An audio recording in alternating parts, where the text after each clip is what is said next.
If you've wondered what traveling through Delaware is like, you've come to the right place. I'm happy to welcome you back to Mays Ways. We spent our morning looking around historic Newcastle, and now we're continuing our journey on US-13 headed south toward Dover, and by the end of the day, Rehoboth Beach. This segment of the trip will take us about 24 miles to the city limits of Smyrna.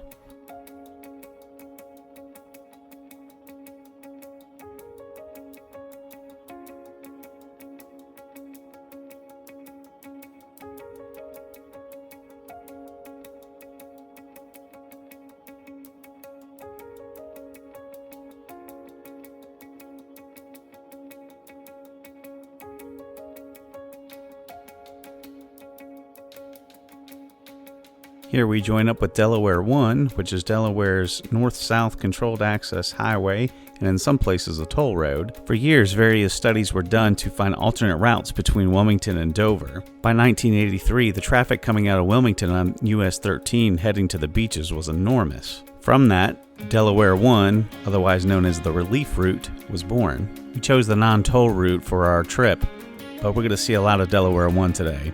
It's going to be beside us, it's going to cross over us to the left, back to the right. We just preferred the more scenic trip through some towns, in addition to being cheap.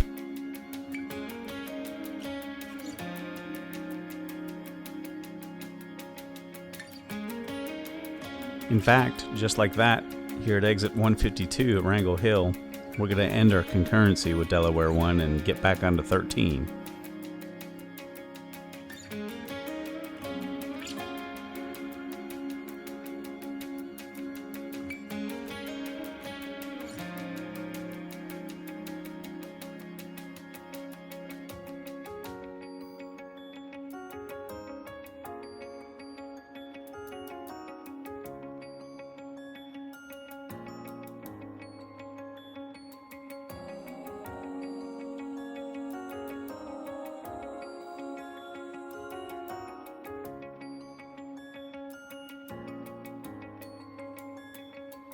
We're now on St. George's, and coming up ahead is the St. George's Bridge. You can see as we come up to it that it's a tiered arch bridge, and it's crossing the Chesapeake and Delaware Canal. It was first opened in 1942, is 4,209 feet long, and is 135 feet above the water. It's not the first bridge at this location, as it replaced the original bridge that was destroyed in 1938 when it was struck by the SS Waukegan. Before Delaware 1 came along, all the traffic that was on US-13 was crossing this bridge, and eventually it started to wear down the integrity of the bridge. Weight limits were introduced and heavier traffic was diverted to the Summit Bridge, which is 7 miles to the west on Delaware 71 and 896. In addition, Delaware 1 takes much of the traffic load as well. The bridge was to be torn down after the Summit Bridge opened, but after a public outcry, the bridge was instead restored. Even now, though, weight limits are still enforced, and traffic was reduced from 4 lanes to 2, with the outside lanes becoming pedestrian and bike lanes. We've come back alongside Delaware 1 on our right, with access to the highway here at the Biddle's Corner Toll Plaza. On our left is the local attraction Frightland, which offers various haunted attractions such as the Haunted Barn, the Adalia Manor, and a horror hayride, just to name a few. I believe it's 8 attractions all in one. It's open during the Halloween season, of course, from September to early November, and 2021 is its 25th season in operation.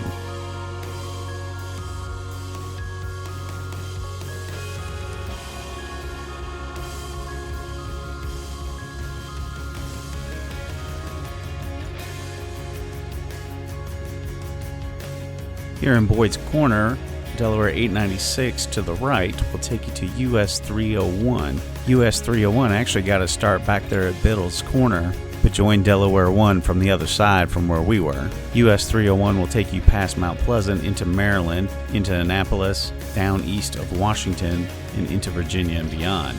Beyond being all the way to Sarasota, Florida.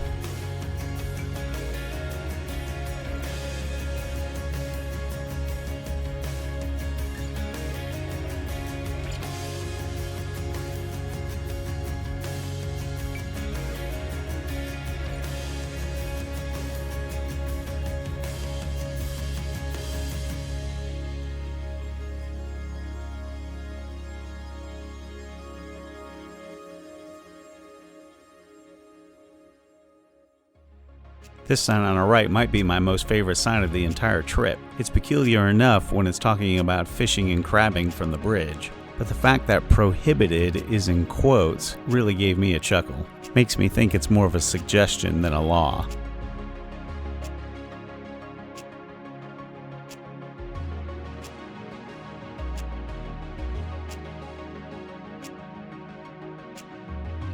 Here we are coming through the heart of Odessa, which is exactly a reason why we chose to come down US-13 instead of Delaware 1. Odessa was originally called Cantwell's Bridge, named after the toll bridge that was opened in 1731 by Captain Edmund Cantwell's son Richard on the Appoquinimink Creek. The name was changed to Odessa in the 19th century after the Ukrainian port city.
Turn your attention over to the left and you'll see the Old Union Methodist Church, which is this brick building with the white doors and windows. The building was constructed in 1847 and is 40 feet by 60 feet, and it was added to the National Register of Historic Places in 1973. The congregation dates back to 1789.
By now you've noticed that we've passed under Delaware 1 multiple times. Here at this upcoming light, taking a right will give you direct access to that highway. So if you're done with the scenic drive, hang a right here. But for us, the scenic route is just fine.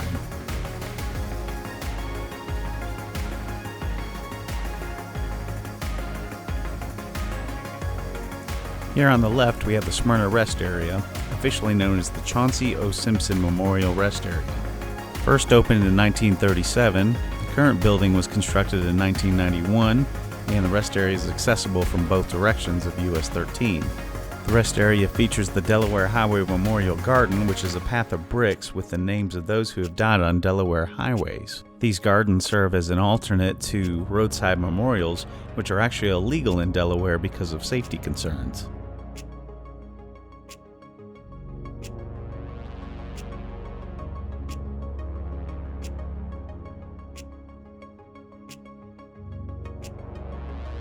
We have reached Kent County, the town of Smyrna, and the eastern terminus of Delaware 300. And with that, we have reached the terminus of this video. I do hope you liked this video, and if so, give us a thumbs up and leave a comment below. Check back soon for our next segment when we'll arrive into Dover. So long for now.